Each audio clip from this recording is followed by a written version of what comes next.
புள்ளியா இருக்கலாம். நான் என் தொழில் நான் தான் கில்லி. அவனுக்கு ஒரு இன்ட்ரெஸ்ட் இருக்கும். அந்த இன்ட்ரெஸ்ட் வேலையை தான் பார்க்கணும்.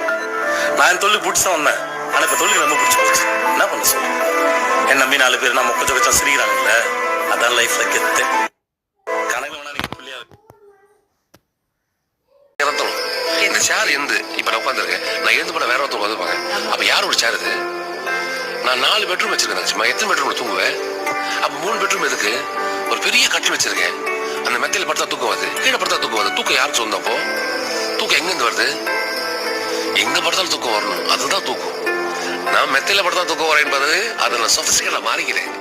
என் வாழ்க்கையை மாத்திக்கிறேன். இங்க வாழ்க்கையை மாத்திக்கிட்டாலே போச்சு. நான் இன்னைக்கும் ரோட் அடிக்கல வாங்கி தட்டி குடிப்பேன். எனக்கு 5 ஸ்டார் வாங்கி தான் குடிப்பேன். நான் குடிக்க மாட்டேன் சொல்ல மாட்டேன். வாங்கி கொடுக்குற ஆட்கள் பொறுத்திருக்கேன். என் தங்கச்சி என் பாசமா தான் குடிப்பேன்.